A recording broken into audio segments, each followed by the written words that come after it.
Hi, I'm CJ and this is my RC channel. In this video, I'm going to be unboxing and starting the build for the Tekno SCT410.3. As the .3 suggests, this is a third iteration of the short course truck by Tekno. It's got a lot of specialty parts that come with it.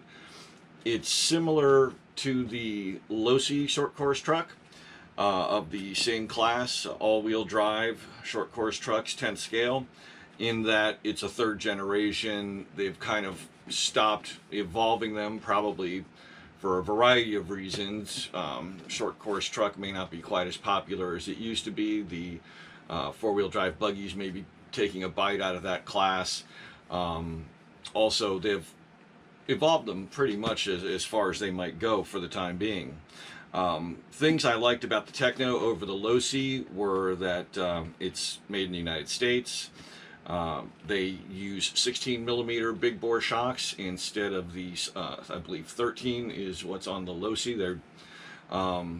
They kind of went for the design of this, that even though it's technically a 10th scale, the all-wheel drive short course trucks are more in line with the 8th scale vehicles as far as overall weight and loads, as far as electronics use and suspension needs.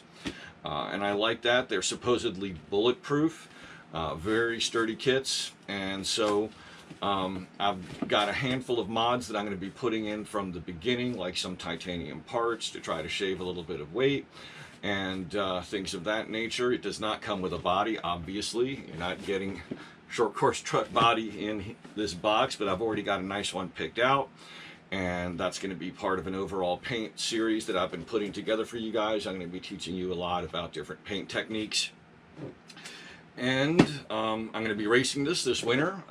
The road racing is almost done.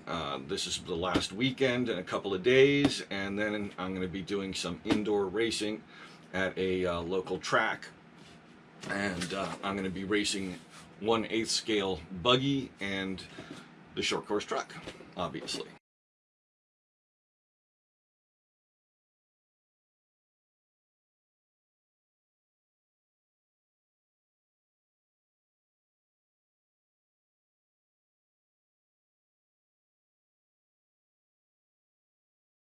So let's open the box, see what's inside, and let's start the build process. As usual, I'm going to be doing a full detailed build on this, so if you are considering getting into short course truck racing, and I highly recommend it. It's one of the best classes to get started in. You can stay in it for as long as you want. It's just a lot of fun. They are big, hefty vehicles, and personally, I prefer the larger vehicles. I had always been a 1/10 scale guy and a lot of buggies, and the first time I drove an 8th scale road car, I kind of fell in love with it. It's just the size, the weight of them. They just, there's just a feel to it that is different. And I don't know, I just think they're more exciting. I think that they just do something for you as a driver because of the mass and the speed and the amount that you can see. Because of their size, you can see what the suspension is doing a lot easier. I think they're easier to tune because of that mass, that closer to being a large real vehicle. They're not as finicky to subtle changes as small cars are. So, you know, it's up to you, but I think if you try a large vehicle like an all-wheel drive short course truck in the 10th scale or any of the 8th scale off-road or on-road vehicles, you're going to have the hook in your lip. So give it a shot. So let's have a look inside the box. Not much to see on the outside, just a little bit of boilerplate info, and that's it. Not a ton of photos and various things. This is interesting though. They give us a list of the primary tools that we're going to need. That's nice, and I like that they're keeping it simple. It's all metric. It's not a mix of metric and standard like one manufacturer used to do.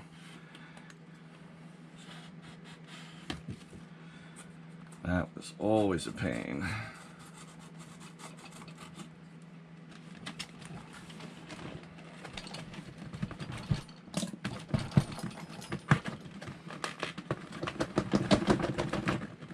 Now, one of the reasons that I am doing the unboxing at this very moment is that I am planning what I'm going to add to this. Wow, this is really...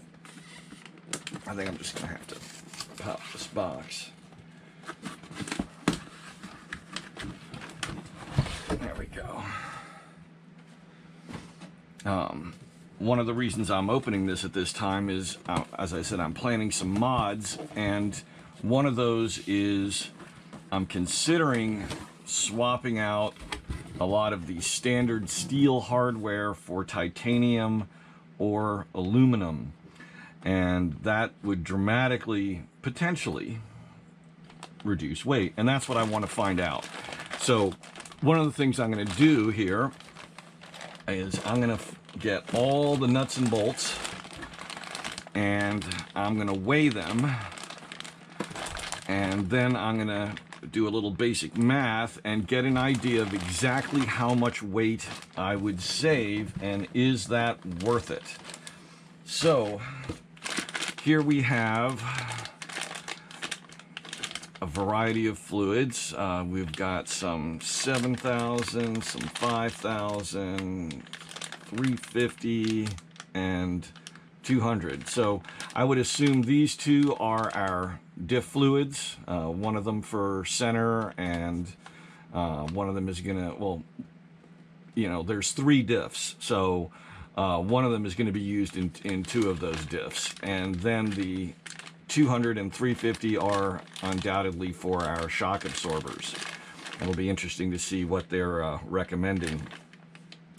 And of course, we've got some thread lock and some black grease. Now, I'm not going to be using the black grease. I'm going to be using this ProTech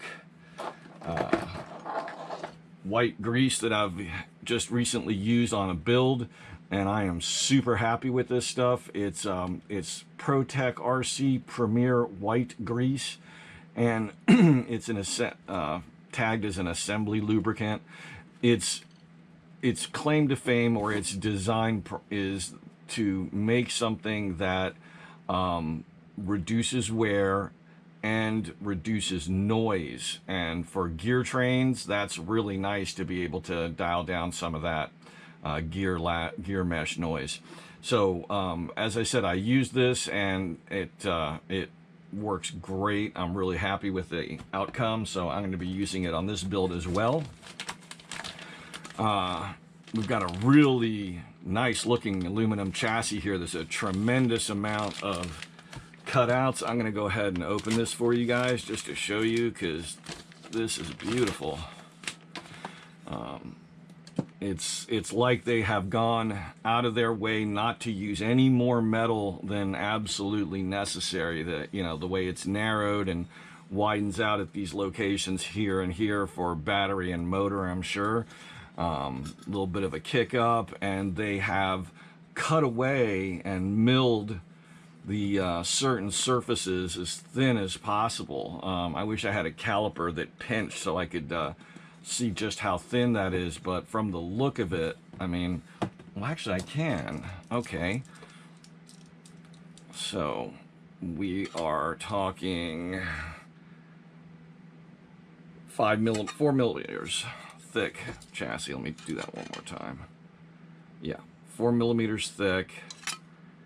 And these holes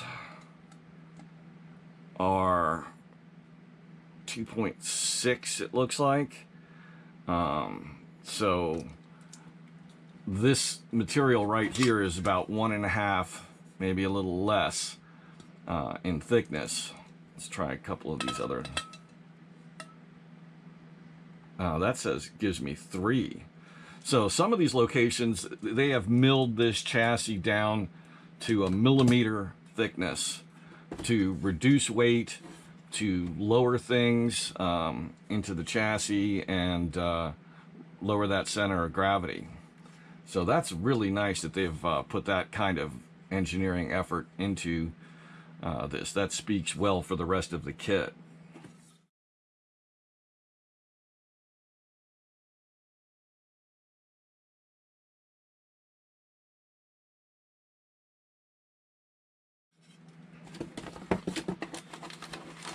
Here we have our directions and some stickers. Let's pop open the manual and give you a look at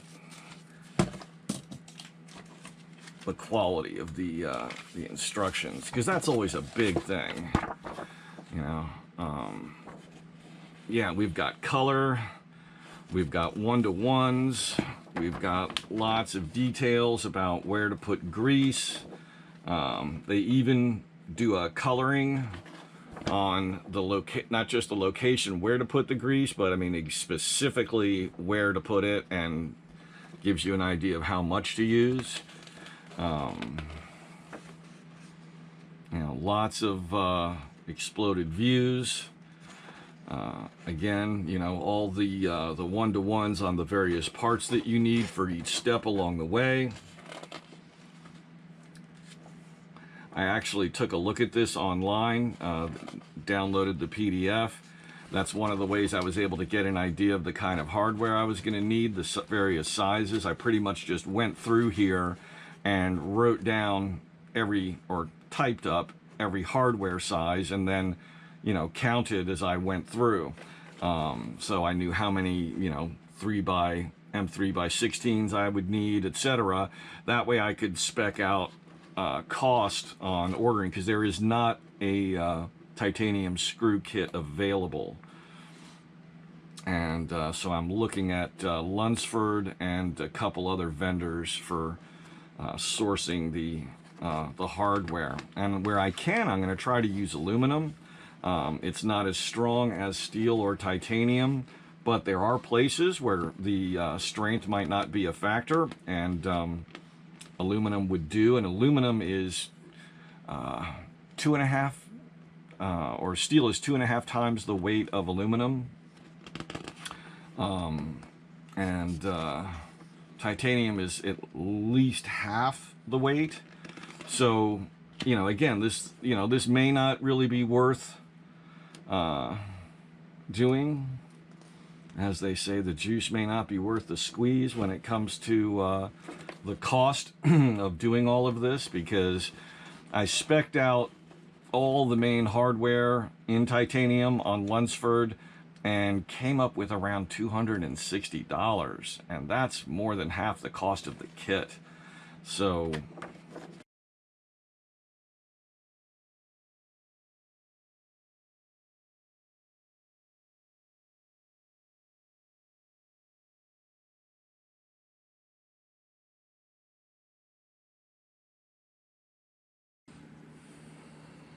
okay, drum roll.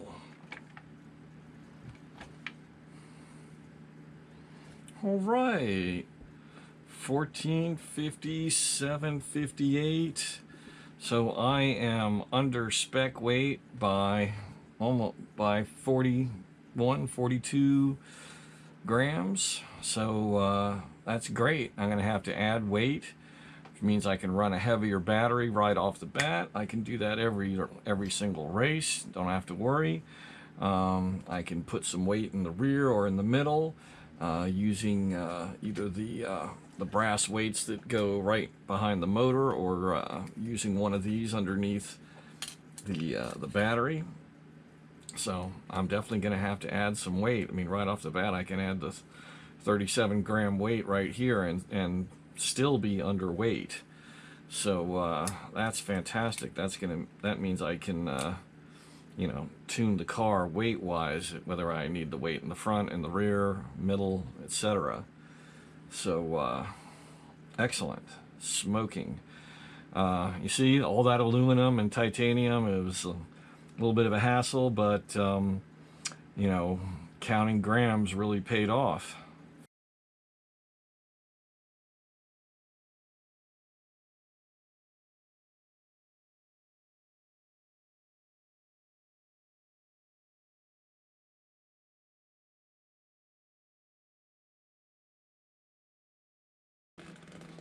And of course the standard blank setup sheet, that's a really detailed setup sheet. I've never seen a no, that's the same sheet. It's just it's a single page.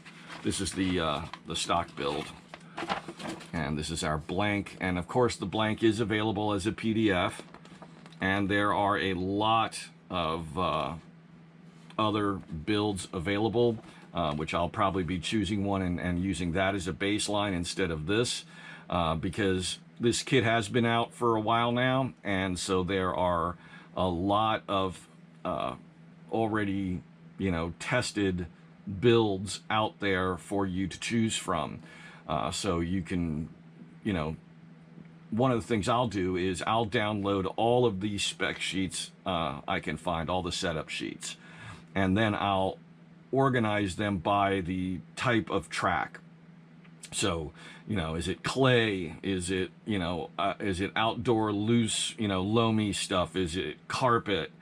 And then once I've got them sorted by the track type, I'll take the ones that apply to the tracks that I'm going to race on, like mainly right this, you know, for the next few months, I'm going to be racing on indoor clay, you know, blue groove, hard packed, really smooth, really well groomed tracks. So I'm going to choose setups that apply to that, you know, where people set their car up to race that environment and had a good result. And then I'm going to go through all of those sheets and I look for commonalities, you know, like if almost everybody is running yellow, this is just off the top of my head, you know, yellow front springs, green rear springs. That's a good starting point. You know, a bunch of people have tried it and they all found that to be, you know, the best weight balance and for spring setup for that kind of environment. You know, camber settings, you know, linkage locations, things like that. All of those things, shock fluid weight, diff fluids are a biggie. And if you can see that, you know, a lot of people have tested and come up with, you know, this is the sweet zone for this kind of environment, that gives you some place to start from, and you can, you know, change, you know, to your heart's delight. But having a good baseline, because this is just a general baseline from the factory, and I've never been a huge fan of the factory baselines. I always end up, you know, departing from it pretty dramatically over time, if not almost immediately. So anyway, that's my methodology. That's how I attack, you know, figuring out my first setup, my initial go to the track and run it.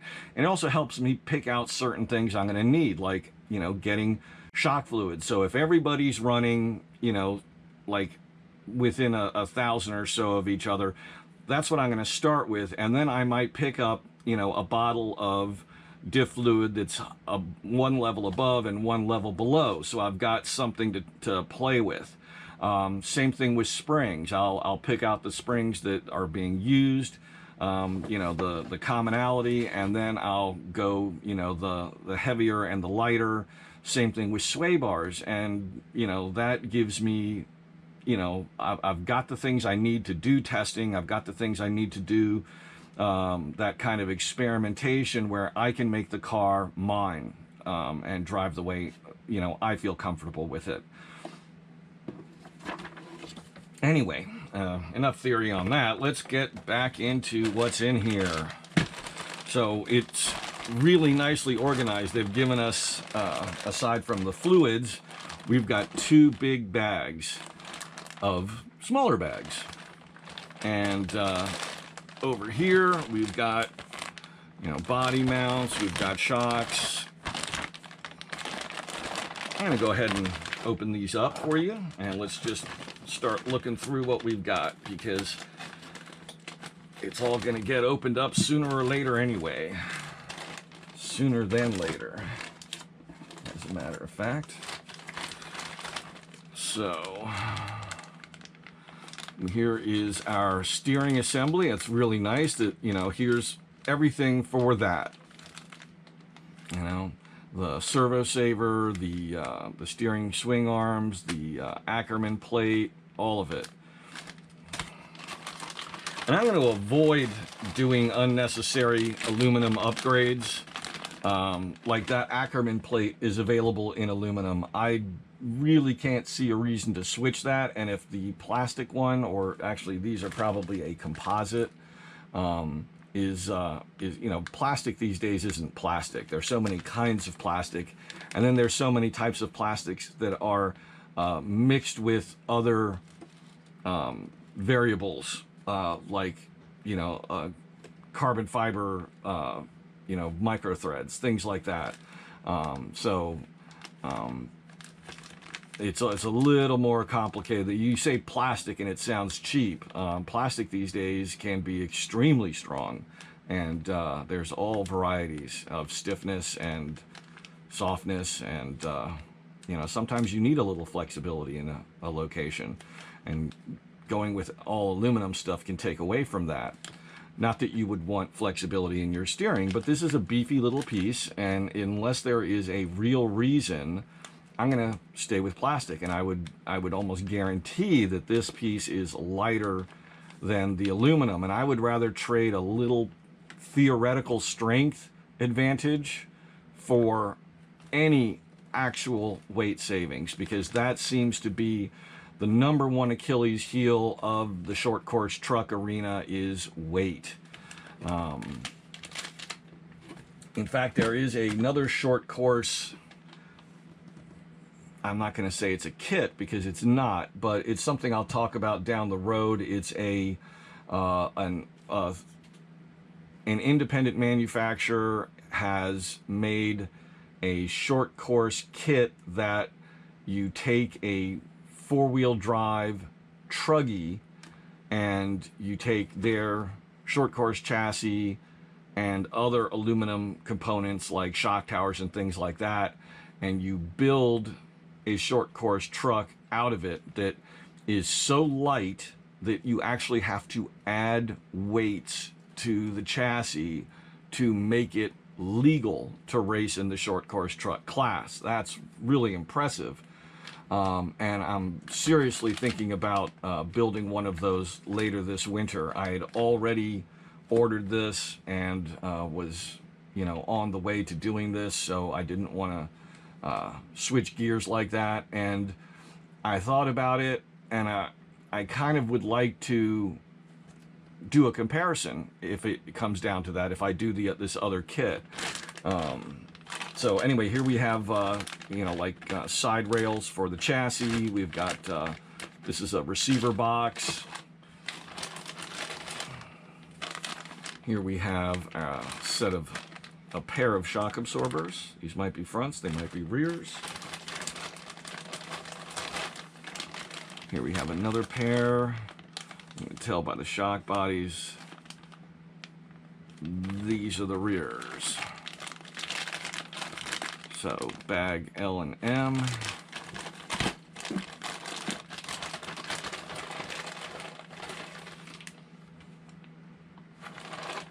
Now here we have a nicely milled aluminum, kind of gunmetal gray anodized motor mount.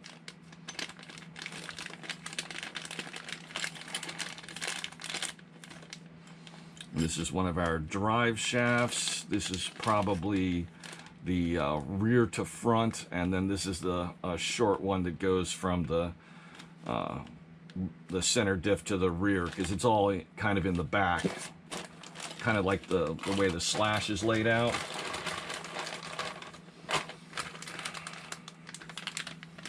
Here we have our other side rail, more hardware, battery straps, front bumper assembly, side bumper guards, body posts. Okay, that's the first bag. Let's get into the next one.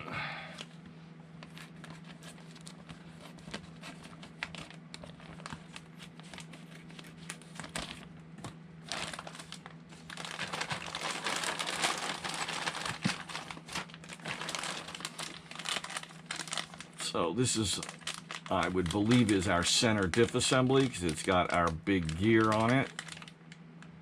So that's going to be our ring gear. And all of the lightened parts that Tekno developed over the course of the various generations of the short course truck and their other vehicles, they have folded in here as stock parts. For example, the outdrives are really lightened. They've got big cutaway sections to just eliminate unnecessary metal, to bring the weight of these various pieces down as low as possible.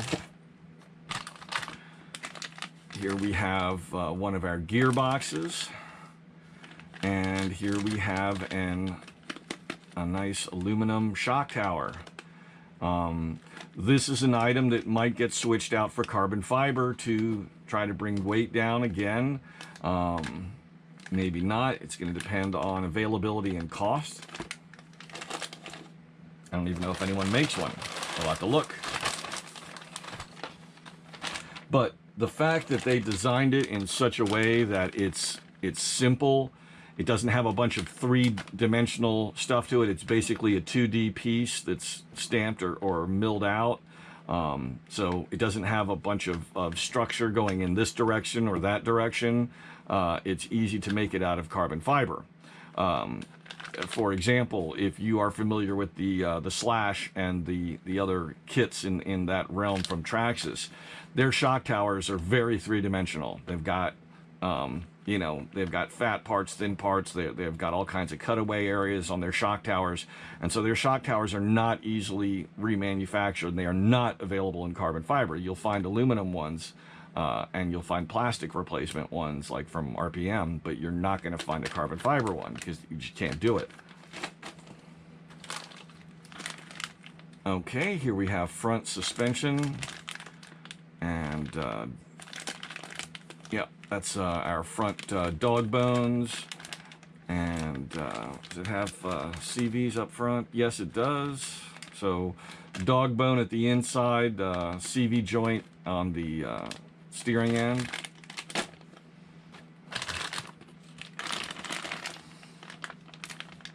Okay, here we've got some suspension arms, and these things are beefy.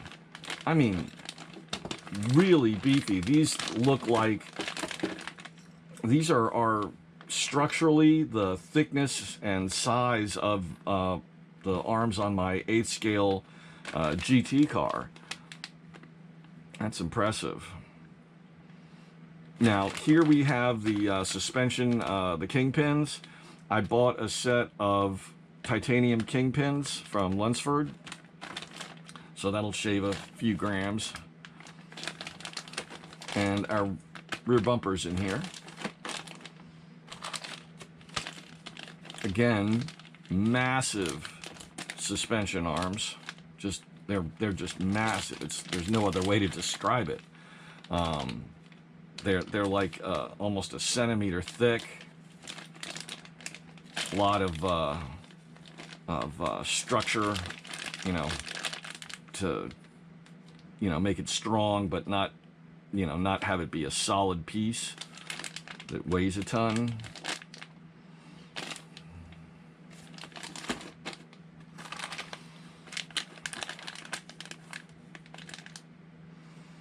And of course, bearings throughout. Now, I did go ahead and spend the money on a set of ceramic bearings. I've gotten really stuck on them. Usually I get them through Fast Eddie.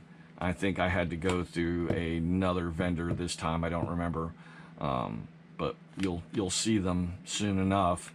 From the first time I used ceramic bearings on a transmission, I was sold. I put them in a ball diff, and then a few days later I was building a two-wheel drive laid down transmission. So it has you had 2 idler gears, so it's a 4-gear transmission, and the ease which it spun with those bearings, I was just just not going to go back unless I couldn't afford it. So here we have a pair of diffs. This is going to be our front and our rears, and they are obviously identical, as you would expect them to be.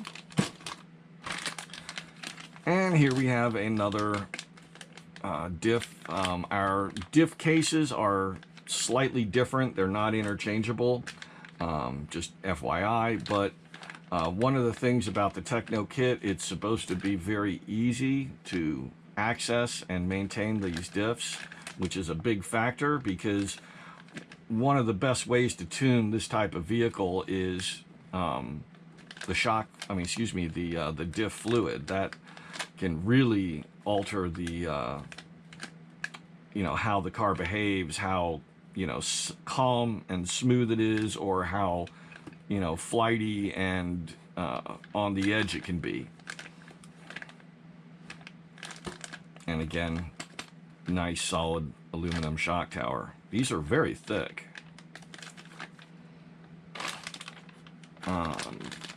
Let's see. I'm not going to get a totally accurate measurement on this because I'm doing it through the bag, but just kind of curious. Yeah, 4mm thick. That's a very solid chunk of aluminum there. That's great. Okay, so that's everything in the box. As long as we are here, I'm gonna go ahead and show you the things that I'm gonna put in along with it, because I have them handy.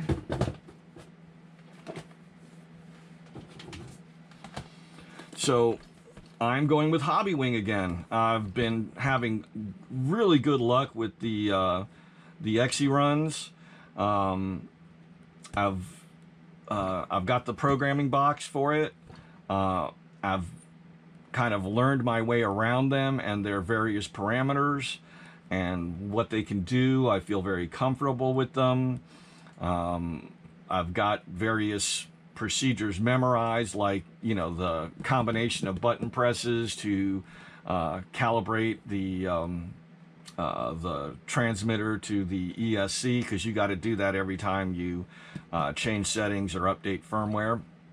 And so it's just the familiarity makes things go easier. So I've actually pretty much using this same system on 2 other cars already. My the Slash that I've heavily modified for that open road truck class, that's running that nice Subaru body now, has this system in it, as does the Serpent 1/8 scale SRX 8E. And so now this one is going to have it. Now they've got different KV ratings, the motors are slightly different, but the ESCs are the same, and it's the same basic package. And of course, I've got a box of one of my plastic boxes of stuff that I've put my little label on while I gathered things up.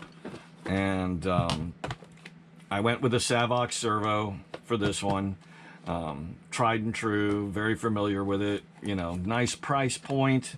One of these days I might get into the programmable ones, but they, from what I've heard, they're a lot of work. And one of them I was considering the other day, and it was like, I think I had to purchase their ESC to go with it, and it's like, what? I've got to have a specific ESC to go with the steering servo? I was like, no, I don't want to. I didn't want to pay an extra $80 to begin with, and I certainly didn't want to have to, return the motor and learn a new ESC and yada, yada, yada. I was like, I don't know what's going on here. I just didn't even feel like looking into it at that time. Maybe I'll go down that road one of these days. There may be an advantage to the programming ones. I've looked into it a little bit, and they do have some features that look like they are good. But a good high torque servo shouldn't be having issues anyway, so I don't know. Anyway, I'm rambling on that, sorry. Titanium turnbuckles. These are gonna shave off a nice little bit. Lunsford makes really nice titanium stuff, so I went ahead and just ordered those right up, no question. This is a little carbon fiber brace that it attaches the center diff to the rear to the rear differential. Just kind of braces that part of the chassis a little bit better, and so I added that. And this is Tekno's tool for their shock absorbers, and for popping in their ball links. It probably works for other ball links. It helps you get the pop the ball link out of a plastic item and put it in, and instead of having to use a pair of pliers and kind of, you know, crimp it in the way I've shown you on many other kits where I did not have a specialized tool, now I got this, so we'll see. It also holds the shock 3mm and 4mm shock shafts, and I think it's going to be really easy on the hands because it's a nice smooth round. Let's just open this up. What am I waiting for? It's not cheap. It's a $34 tool, and so I've never bought one until I got my first Tekno, but it's going to be a lot easier on the hands than, let's say, this one, because the way this is, you know, it's edged, and I mean, it looks neat, but this thing is a bear on your hands. It just is agony after you've done two shocks, and you just don't want to do the other two. You know, it literally leaves indentations in the palm of your hand and your fingers, whereas this is nicely smooth. It's fatter, so there's more surface area. And then, of course, it's got a 12 and a 17mm wrench over here for holding the shock bodies. So this basically is for all of Tekno's shock absorbers, whether it's their 10th scale or their 8th scale. This is a set of shock ends. They're the spring perches, as they call them, or they are an upgrade. They're a little taller. It's harder for the spring to pop off, and it's a very cheap upgrade, so I went ahead and threw those on. As usual, I picked up, and I mentioned earlier, a couple of sway bars and a couple sets of springs, just to put me in the zone for doing some setup and testing.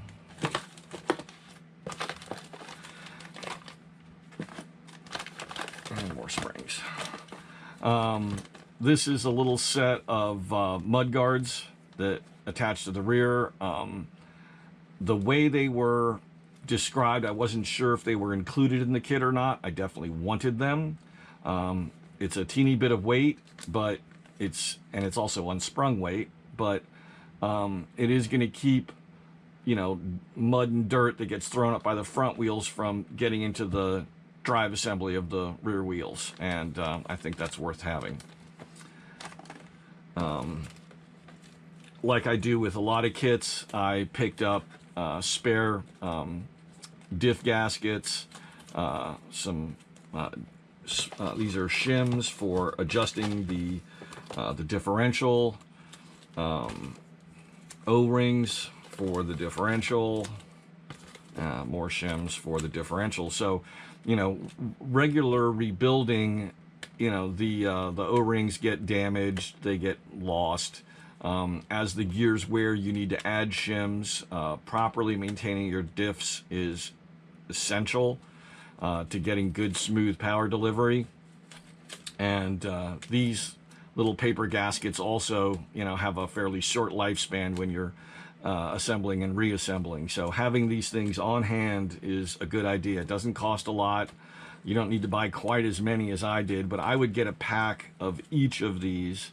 If you buy any kit like this, always get yourself certain wearable spares. You're going to want them and you're going to need them.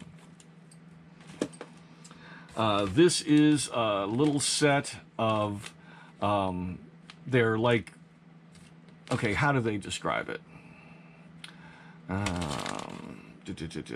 Air control guards. I knew the word air was in there somewhere, and it sounds a little weird, but it's designed to kind of fill in the space between the chassis guards and the body of the truck, and it reduces how much air can come from underneath up into the cavity of the body, and thus give you that parachuting effect that slows you down, makes the vehicle handle weird in the air, stuff like that. So I went ahead and picked these up. Again, a very inexpensive item. I think they're like $8 or something like that.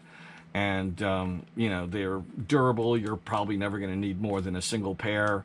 And so something to get. Fast eddy bearings, as usual. Ceramic set. This is definitely a must-have. In fact, if I could do no other mods to a vehicle performance-wise, this is where I would go. Reducing drivetrain friction and stiction is huge. That you can't say that enough, especially with all-wheel drive vehicles. There's so many points of friction to address that, you know, if you can eliminate that by 15%, that's just huge. That you're gonna get more runtime out of the battery. The motor's gonna deliver more power to the tires. It's just a huge bonus. And here we have those titanium kingpins that I mentioned earlier, and these feel like nothing.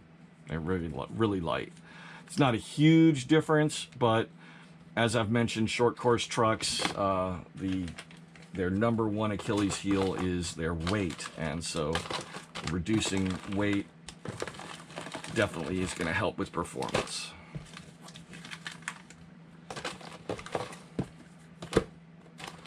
So that is everything I've got going right now. Wheels and tires, I'm going with DE Racing wheels. I've already got them because this is not my first short course truck.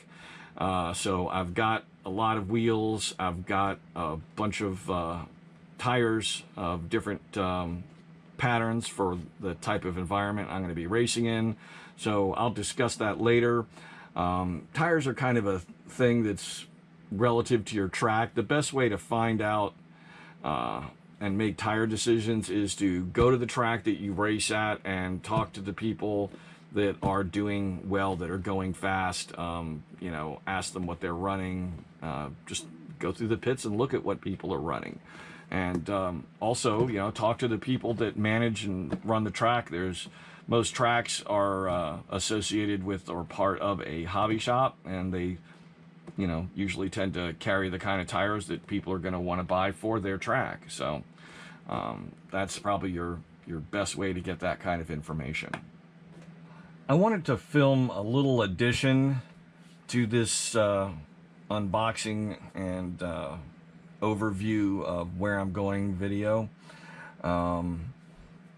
I decided not to open every single package and pull out every screw and see where the weight was, because as I was kind of going through this and I'm thinking about the things that I'm holding in my hands that really have weight, the hardware isn't it. Even these guys aren't it. This weighs in ounces 0.9 ounce.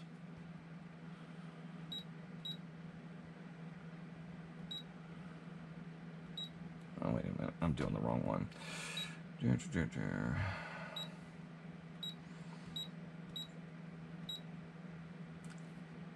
27 grams.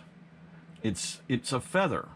It really has very little weight to it, and I don't think that a carbon fiber one would be that much lighter. I mean, it would be lighter, don't get me wrong, but by how much? Maybe save 10 grams, maybe. I'm not sure that's worth it, especially if it's 50 bucks a pop for a pair of these. And the aluminum is solid. It's going to be, well, it's going to last the life of the vehicle. Let's talk about the hardware, okay? This is stainless steel hardware. It's M3s and M4s. That's basically what we've got in this kit. I went through all the hardware earlier today. It's 80% M3s with a handful of M4s. So this is about the amount of hardware that this kit has. Some of the sizes are a little different. I threw in extra just to have enough that I know that this is what kind of weight we're talking about. And it's a stainless steel. So we're talking 57.6 grams. Now, if this was titanium, that would basically be cut more or less in half. So it would go from 56 to 28 grams. So we're saving 28 grams. When you consider, let's see, let me just, okay. I was talking to somebody who actually has a 410.3 and races actively. He's one of the people who is involved in that company that makes the super light short course truck that I was talking about earlier. He says that his 410.3 weighs in at 2,850 grams. So when you're talking almost 3,000 grams, adding or losing 28 grams is a rounding error. That is just not a big number. And when you consider that to go from this pile of steel to a pile of titanium, and I've looked into this. I literally got all the different sizes. I went onto the Lunsford website. I filled up a shopping cart with almost every single bolt, anything of any size. I mean, there were a couple of small bolts here or there that I may not have missed, but all the primary pieces of hardware, the shock mounting, holding the cases together, bolting everything to the chassis, is in the realm of about $265, not including tax and shipping. That's a tremendous amount of money to maybe save 30 grams at most. I just don't see it. So I mean, that is not a wise expenditure of money when you consider how small a percentage that actually is.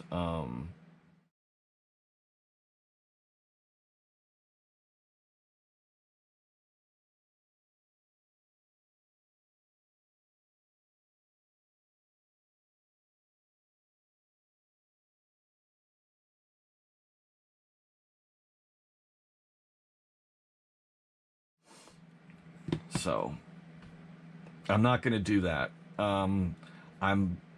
I do have some aluminum hardware, and there are places like the receiver box, for example, holding the receiver box. You're doing plastic to plastic, keeping it closed. We're talking small pieces of hardware where the weight is very negligible. I'll probably swap those out for the aluminum hardware that I already have. Otherwise, I wouldn't bother. So I want to kind of, go through this learning experience with you guys so you start thinking about where to spend your money. What is worthwhile? It's kind of like the Capra build with, these aluminum servo brackets that every company that makes aluminum parts has come out with for the Capra. And it's like you're taking an aluminum bracket and you're bolting it to a plastic axle housing with an 8 bolts. And at least 1 to 2 millimeters of that bolt is going through the bracket itself. So you're talking maybe 6 millimeters of threaded bolt in plastic.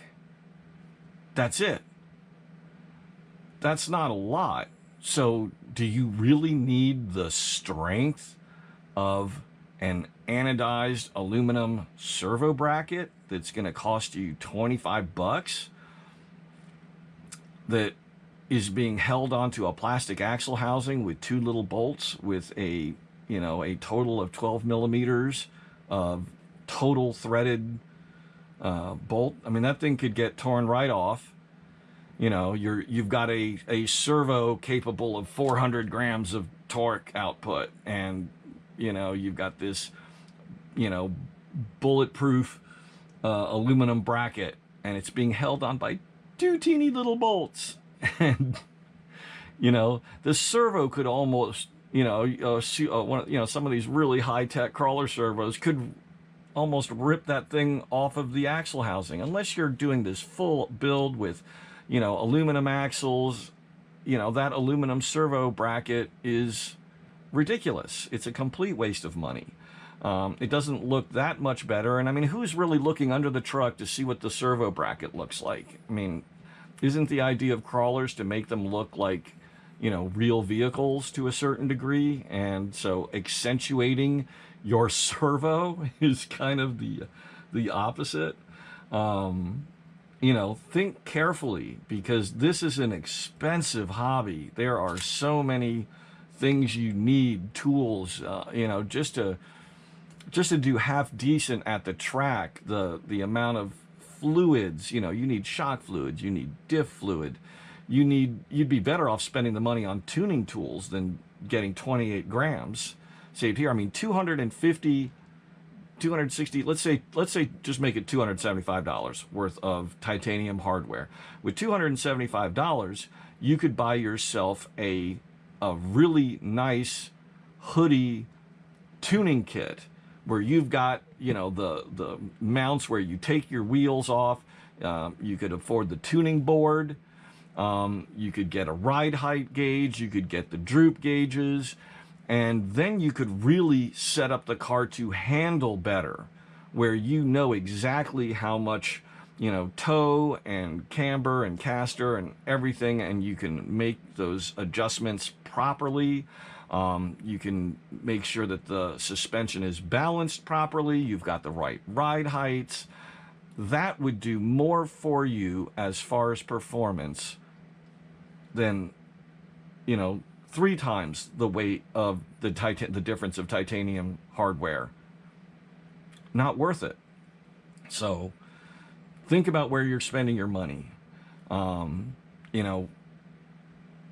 Hardware, titanium hardware, or a better set of tires, or 2 or 3 sets of tires, so you've got something to experiment with. Tires are the #1 thing that make you win or lose, aside from your skill as a driver. So there's so many other things to buy in a very expensive hobby that doing this upgrade, when you run the numbers on it and you really see, that's the way you need to think about stuff before you just go, oh wow, I'm going to get the carbon fiber version of this or that, and then you look at the aluminum one and you go, well, wait a second, how much weight am I really losing? I mean, I already own a lot of the tools and the other stuff, I mean, just, think about things like, tire compound, to make your tires stickier, tire warmers, things like that. There's so many things that you could buy that would do far more for the performance than taking a % of the weight off the vehicle. So anyway, You know, what I might do sometime is just do a whole video on this subject, you know, where to spend money, what could you buy, and what could you skip buying, and, you know, put that money into things that are really going to make you faster, better. I can think of one thing right off the bat would be money to get yourself to and from the track on a regular basis so you can practice, you know. Get up there on a weekday when, you know, there's a handful of guys up there zooming on the track, and do laps. Sit down with your car, take it apart. Not completely, of course, but, you know, take the shocks off, change the fluid, drive it, see how it feels, you know, see what that change does for you. Try a different set of springs, see what that does for you, you know, and then just time laps. You know, buy into that RC sim that is, oh God, I can't remember. It's a VRC Pro, I think, and get a membership to that and hook up your big screen television to your computer and plug in your the dongle to your setup that for your transmitter and drive laps. It doesn't have to be your car. You know, they don't have as many cars as I would like. It's there's issues with VRC Pro, but it's still a good simulator. And getting yourself, you know, time, whether it's virtual track time or real track time, developing that eye-hand coordination, learning to do tricks like how to scrub and you know, how to you know, pitch the car in the air, you know, how to go over jumps and, you know, kind of get the car to do a whip, as they're called. Things like that would benefit you so much more than this or the latest anodized aluminum whatever part. So anyway, I hope you guys learned something here. You know, I don't want to lecture, you know, and I keep saying, you know, think about where you're spending your money, but I'm trying to help you guys. I want to get you to try to think in a way that, you know, you enjoy the hobby, that you stick with the hobby, that you get something out of the hobby. If you're just, you know, want to go and bash with your friends and have the car with the most shiny aluminum parts, hey, go for it. That's for you. That's great. But if you want to race and you want to win, or you want to at least do well, then you have to have a different mindset. And it can't be bling and shine. It's got to be bang for the buck and where, you know, where it gets you. Anyway, I hope you've enjoyed this video. I hope you learned something. I try to give you guys as much information as possible. I try to err on the side of more versus less. I hope you appreciate that. And please support my channel by subscribing, clicking like, clicking the bell icon, and watching more of my videos. Thank you.